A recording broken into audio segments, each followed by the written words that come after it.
single day. I'm gonna make something great. Guys, welcome back to my channel. It's me, and welcome back for another video. Okay guys, I'm back. I know I've been gone a very long time, and I have a reason why, but I've been getting a boatload of messages about if I had my surgery, what is the process on it, the progress on it, if I'm having the surgery, what's going on with me. So I decided to record a video on what's been going on and if I'm still having my surgery. But we're going to jump right into the video. I'm not going to make this a long video.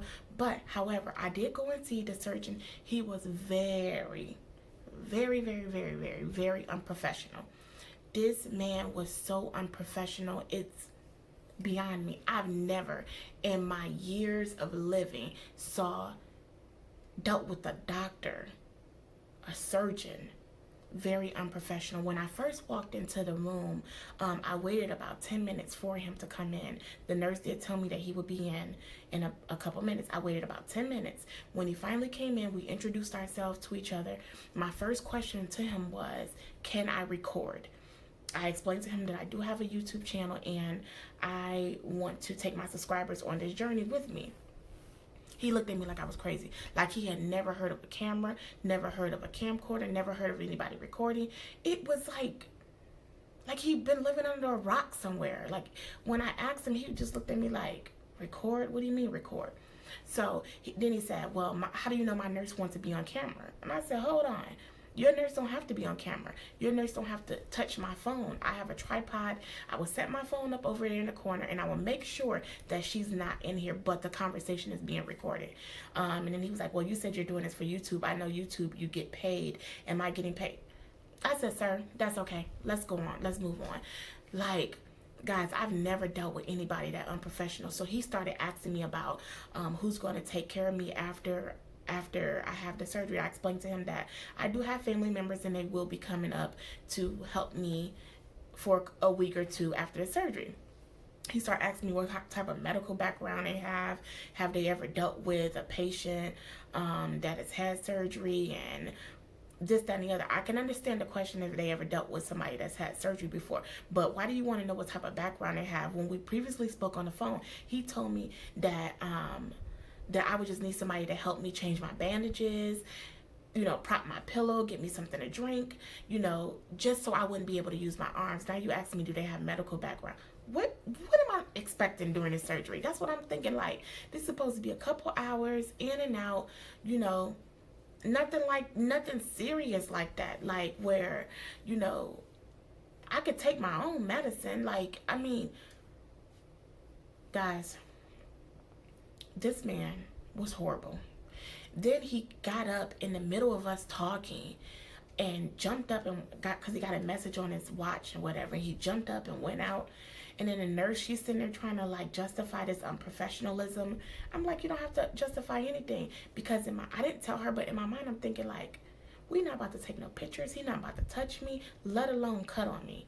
It's over for that. So for the sake of this consultation, we can continue, but he's not touching me. So he finally came back in 15 minutes later. Me and her had been talking about YouTube and all types of stuff. So he come in to my son, where were we? I said, I don't know. And he was like, well, you're young. You should be able to remember where we were. I'm like, it's not my job to remember where we were. I'm like, you decided to get up and jump up and leave out the room. I'm not going to remember where we were 15 minutes ago. So he was like, well, what day are you depending on having a surgery? I said, well, sir, what I'm doing is I'm in the market of looking for a surgeon. I haven't decided exactly who I'm going to go with. And, I was referred to you by someone, so I decided to come and meet with you. But I'm still in the market, so whenever if I decide to go with you guys, you will hear from me in a couple of days. If I decide to go with you guys. If I don't decide to go with you guys, you'll still hear from me. So we can just wrap this up. And then he was like, okay, you have a good day. I gathered my things, guys, and I left. I got into the car and I was so frustrated. Super duper frustrated, because I know that there's a timeline, a deadline with the insurance company that this have to be done. And right now it was August when I went, and I had to October 26th. So I met with another person.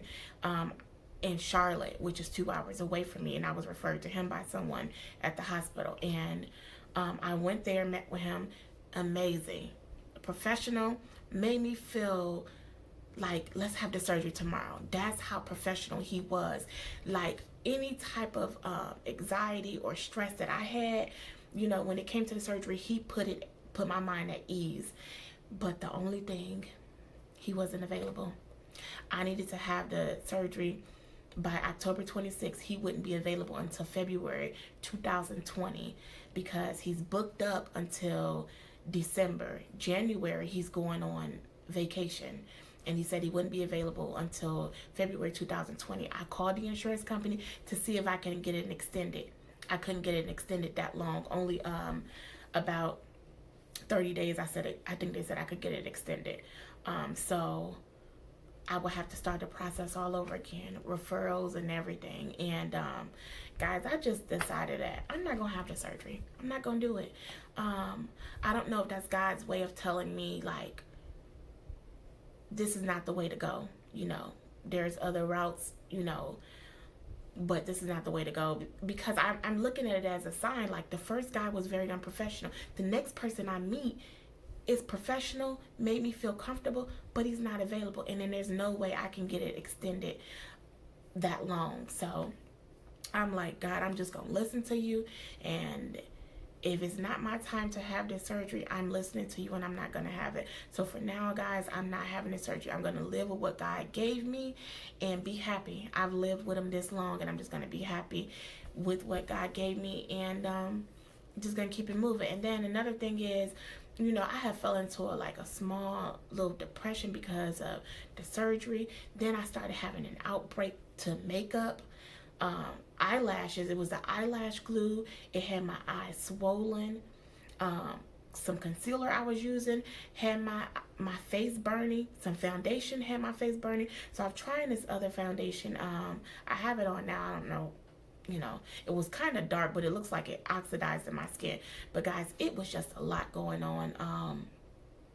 Me having to move again. I just moved into this new place 3 months ago, and now I'm moving again because things just not where I want it to be, and it's just not. These people here is very some more unprofessional people, and it's just like, it's been one problem after the other, and I just felt like my skin was horrible. Like, my eyes were swollen, my skin was burnt all in the cheek area, all above my lip. I had to go get an appointment to go to the dermatologist to find out what was going on.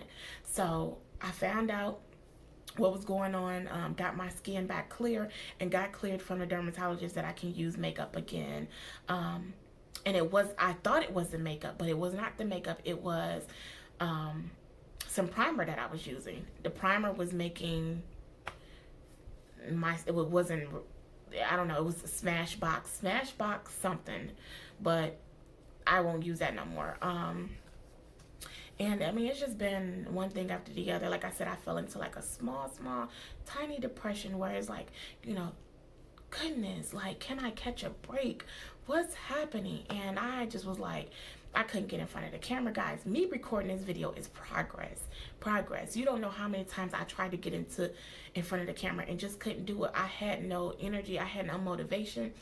I didn't have, I just couldn't do it. And it was just like one day, I had got a memory from Facebook about a gospel song that I posted years ago. It was called, it's called Jason Nelson, Anything Can Happen in Here, or In Here, anything, something like that. And guys, I went outside because I'm starting to work out and stuff. So I went outside and went for a walk around my apartment complex, played that song, let it minister to me. And before I knew it, I had did 6 laps around the apartment. My apartment complex is big. I did 6 laps around the apartment complex, not even knowing, because I had got in my zone. I started talking to God, help me get out of this darkness that I'm in. Everything is keep happening. Help me, get back to how I was 5 weeks prior. And guys, I came in the house, started getting my work clothes ready, I put that song on. I put it on in the morning before I went to work, put it on my way to work, while at work. For 5 days straight, 5 or 6 days straight, I listened to that song and I let it minister to my soul. And I'm telling you, I feel so much better. Anything that didn't happen, oh well. I ain't having a surgery, oh well. I gotta move, oh well. You know, I just feel like God will never put more on me than I can bear. And so I'm here, guys, and I'm trusting and believing in Him that, you know, better days are ahead. Better days are ahead for you guys. Like, if you're going through something and you feel like, you know, every time you turn around is problem after problem, one door opens, another door closes, just remember, like, trouble don't last always, and there is light at the end of the tunnel. You just have to have faith. You have to like have the motivation. You have to push yourself, like, I cannot give up. I cannot give up. You know, things don't always go as planned. Mine didn't go as planned, and God was just basically telling me, I got another plan for you. Your plan is not my plan, and I'm believing in, and I'm trusting in Him. And guys, and so I'm back. And guys, guess what? I have over 100 subscribers. Thank you so much. Thank you. All of my new subscribers, welcome. I'm glad to have you here, and more videos is to come. And if you have not pressed that bell notification, press that bell notification so that you'll be notified whenever I upload a video. And also follow me on my social media. They'll be listed in the description box below. And guys, you know I love you beyond words. Again, thank you so much for reaching out to me, finding out, Mimi, what's going on with you? Why you ain't upload the video? I appreciate that, guys, and I thank you for the push. I thank you for your support, your encouraging words. It's so many people that, you know, put comments under the video of me having the surgery, and I just wanted to come and let you guys know, give you an update, because you deserve it. And I love you beyond words. Until next time, peace.